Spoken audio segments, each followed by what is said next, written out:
and welcome to another Jen's Jumpstart videos. These are short tutorial videos in which I share a particular product and some ways that you can use them, as well as suggest a few different types of the product that we're talking about. And today I wanted to talk about twine. So there are a lot of different options when it comes to twine. Twine became popular recently, probably in about 2011-2012, and we started seeing it from designers like Jen McGuire, and at the time she was using crochet twine. And this is definitely a viable option. It comes in a lot of different colors and several different widths, and it ranges from about $1.99 to about $2.99, and these rolls have lasted me several years. So if you're wanting to get started and want a very inexpensive option, then I suggest some crochet twine. Start with some neutral colors like white or natural or black, and that will go with everything, and you can add additional colors later.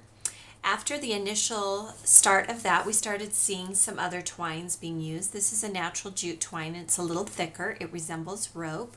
This is great for projects. You will be able to use them in things like buttons, but it is a little thicker, so there are a variety of thicknesses with these. Now, there's a lot of different ways to purchase your twine. One way is to purchase a card of twine, and it will have several different yards. This is originally from my mind's eye and contained 20 yards and had several different options. And so this is a great way to get started. You can also get baker's twine from companies like American Crafts, Doodlebug Designs, Divine Twine, and so many other companies. And baker's twine is typically a white twine that is twisted with a color twine. And you can get these in almost every color on the planet. If you're looking for a solid color, there are several manufacturers that make them as well. Again, these are from American Crafts, and they come in a variety of colors.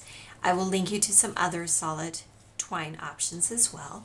And finally, if you are looking for twine and are a seamstress, then definitely try out your embroidery floss, as that will definitely work as a twine.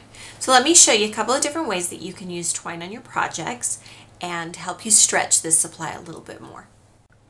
So there are a million different ways that you can use twine on your projects, and if you check my gallery at 2Ps, then I will show you a couple of different ways. I use twine on almost every project that I use and create, and one of the easiest ways to use twine is to simply wrap it around a project.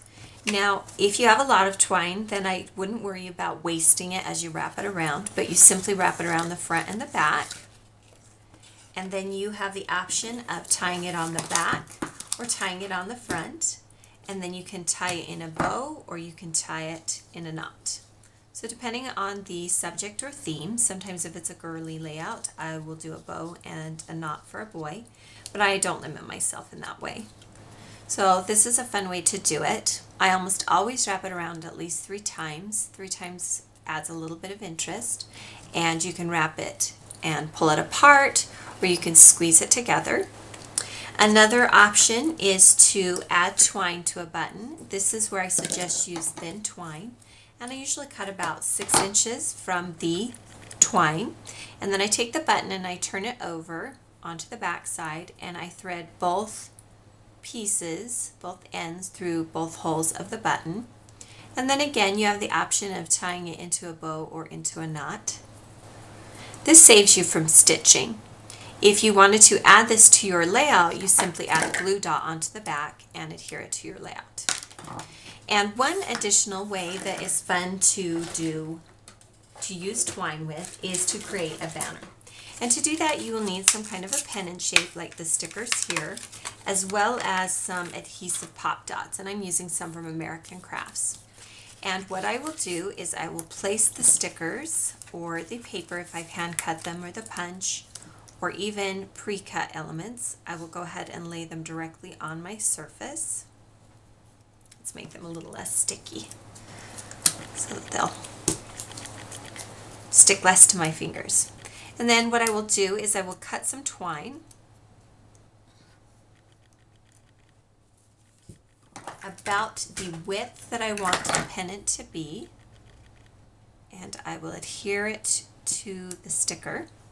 And then right on top of the sticker, I will add a adhesive square, and these will be a bit larger than I would recommend. This just gives you an idea. And you add the adhesive on the back, and then when you place it onto your layout and you remove the backing from that adhesive, it pops a little bit from the page and you've created a pennant.